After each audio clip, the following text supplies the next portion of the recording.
Ganeshkumar MLA கேட்கலாம். Ganeshkumar sir வணக்கம் sir. இந்த மேகதாது விவகாரத்தில் தொடர்ந்து டாக்டர் அன்புமணி ராமதாஸ் அவர்களுக்கும் தமிழக காங்கிரஸ் தலைவர் மாணிக் தாகூர் அவர்கள் தெரிவித்த அந்த கடைசியாக அவர் தெரிவித்த கருத்து, பிரதமர் நரேந்திர மோடியிடம் டாக்டர் அன்புமணி ராமதாஸ் இதை வலியுறுத்தலாமே, இதை ஏன் வலியுறுத்தவில்லை, அவர் அதை விட்டு ராகுல் காந்தி எதிர்க்கட்சி தலைவராக இருக்கிறார், அவரை சொல்லி என்ன ஆகப் போகிறது என்ற கேள்வியை இப்போது எழுப்பியிருக்கிறார்.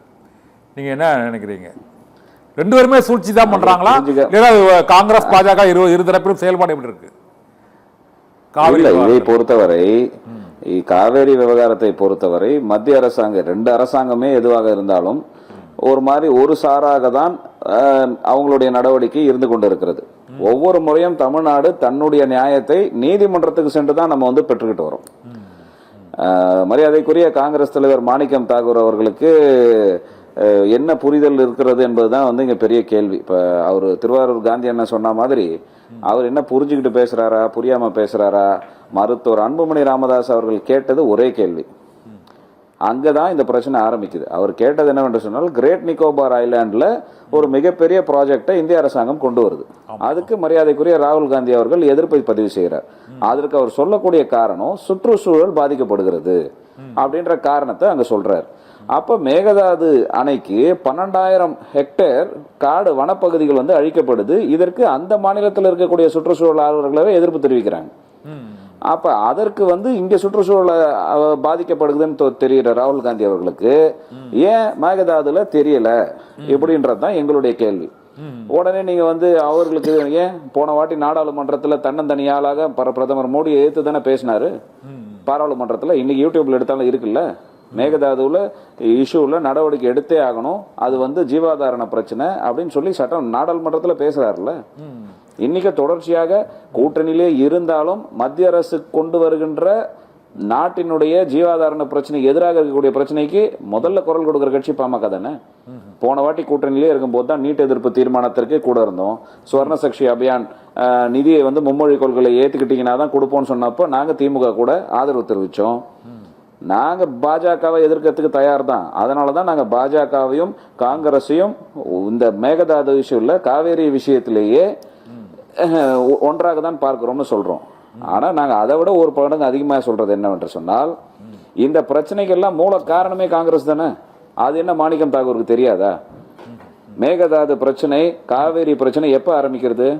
வெள்ளக்காரங்க பீரியட்ல போடப்பட்டு அதை புதுப்பித்திருக்க வேண்டும். அந்த ஒப்பந்தத்தை 50 ஆண்டு காலத்துல கிருஷ்ணராஜ சாகர் டேம் கட்டத்துக்கு போது போடப்பட்ட இதை அவங்க புதுப்பிக்காததுனால வந்த விளைவு 3 டேம கட்டினாங்க. அதுக்கு காரணம் காங்கிரஸ். அதே முல்லை பெரியார் பிரச்சனை எடுத்துக்கிட்டீங்கன்னா காரணம் காங்கிரஸ். எல்லா பிரச்சனைக்கும் காரியகர்த்தாவா இருக்கிற நீங்க அமைதியா இருப்பீங்க. சொல்லுங்க. ஒரு சட்டமன்ற உறுப்பினராக கர்நாடக மாநில அரசு இப்போ திருவாரூர் காந்தி சார் சொன்ன மாதிரியே அவங்க உச்சநீதிமன்ற உத்தரவாக இருந்தாலும் சரி, காவிரி நதிநீர் மேலாண்மை ஆணைய உத்தரவாக இருந்தாலும் சரி, அந்த மாநிலத்தில் எந்த கட்சி ஆட்சியில் இருந்தாலும், அது காங்கிரஸ் கட்சி ஆட்சியில் இருந்தாலும் அல்லது பாரதிய ஜனதா கட்சி ஆட்சியில் இருந்தாலுமே அந்த உத்தரவுகளை முழுமையாக செயல்படுத்துவதில்லை. அதனால் ஒரு முறை உச்சநீதிமன்றம் தலையிட்டு அந்த அரசின் மீது ஒரு நடவடிக்கை, நீதிமன்ற அவமதிப்பு நடவடிக்கையாக ஒரு கடும் நடவடிக்கை எடுத்தால் மட்டும்தான் இந்த பிரச்சனைக்கு தீர்வு ஏற்படும் என்று அவர் சொல்றாரு. திருவாரூர் காந்தியில் ஒரு ஆலோசனை சொல்றாரு. இந்த சூழ்நிலையில முதலமைச்சர் விஜய் 3ஆம் தேதி அங்க போறாரு. நீங்க அவர் என்ன வலியுறுத்தணும்னு எதிர்பார்க்கறீங்க சார்? ஒரு 3ஆம் தேதி விஜய் போவே கூடாதுன்னு நாங்க போவே கூடாதுன்னு எதிர்பார்க்கிறோம். இல்ல இந்த பிரச்சனைக்கு எப்படிதான் தீர்வு கூடாதுன்னு இல்ல நம்ம மேலாண்மை நீதிமன்றத்தில் நமக்கு தீர்வு கிடைக்கல, நேர்ல போனா ஒருவேளை நம்மளோட நிலைமை அவர்களுடைய நிலைமையை பத்தி ஒரு கலந்து ஆலோசனை செய்யல, என்ன தவறு, ஏன் வேண்டாங்கிறீங்க? நீங்க அது வரலாறு நல்லா தெரிஞ்சுக்கணும். பல முறை பேச்சுவார்த்தை நடைபெற்று, பல கட்டங்களாக பேச்சுவார்த்தை நடைபெற்று, அதிலெல்லாம் முடியாம தான் இந்த காவேரி ட்ரிபியூனல் அமைக்கப்பட்டு, காவேரி ட்ரிபியூனல்ல 2 அரசாங்கமும் பேச்சுவார்த்தை நடத்தப்பட்டு 2008 அந்த ட்ரிபியூனல் ஒரு ஆணையை கொடுத்து 2008 இருந்து 2013 வரைக்கும் அப்ப இருந்த காங்கிரஸ் ஆட்சி அந்த ட்ரிபியூனலோட ஜட்ஜ்மெண்ட்டை கெசட்லயே பதிவு செய்யாத இருந்த காலகட்டம்லாம் போய் உச்சநீதிமன்றத்திற்கு மறுபடியும் சென்று உச்சநீதிமன்றத்தின் அறிவுறுத்தலோட 2013 தான் கெசட்லயே வெளியிடுறாங்க. இவங்க கிட்ட போய் பேசி என்ன நடக்க போகுது? சட்ட ரீதியாக நாம பல போராட்டங்களை முடிச்சிட்டோம். மரியாதைக்குரிய திருவாரூர் காந்தி என்ன சொல்றது, உச்சகட்டம், கடைசி கட்டம் வேற இல்லைன்னா அதற்கு முன்னாடியே நமக்கு வழி இருக்கு. இப்ப இருக்கிறது காவேரி வாட்டர் மேனேஜ்மெண்ட் அத்தாரிட்டி. இத ஒரு அட்டானமஸ் பாடியாக இப்ப அது ஒரு உத்தரவு பிறப்பிச்சிருக்கு, 2 உத்தரவு பிறப்பிச்சிருக்குங்க. 2 உத்தரவு பிறப்பிச்சிருக்கு. தமிழ்நாட்டுக்கான தண்ணீரை இருக்க டிஎம்சி தண்ணீரை திறந்து விட வேண்டும் என்று உத்தரவு 2 நாளுக்கு முன்பு பிறப்பிக்கப்பட்டிருக்கிறது. சொல்றோம். அதுக்குதான் நாங்க சொல்றோம். எப்படி வந்து ஜூலை மாதத்துக்கான தண்ணீர் ஒரு சொட்டு கூட வரல என்ன? ஜூலை மாதம் வராது. போன வாட்டியும் தான் வரல. 2 தடவை போன வருஷங்கள்ல கூட, கடந்த ஆண்டுகள்ல கூட 2 தடவை இதே வறட்சி, பெங்களூருக்கு தண்ணி இல்ல அப்படின்னு அதனாலதான் பேச்சுவார்த்தை சுப்ரீம் கோர்ட்டுக்கு போய் தான் அதனால ஒரு பேச்சுவார்த்தை என்ற ஒரு முன்னெடுப்பு எடுக்கல. என்ன தவறுங்கிறீங்க? அதாவது நீங்க தண்ணீர் வருவதற்காக பேச்சுவார்த்தைக்கு போனீங்கன்னா சந்தோஷம், மகிழ்ச்சி.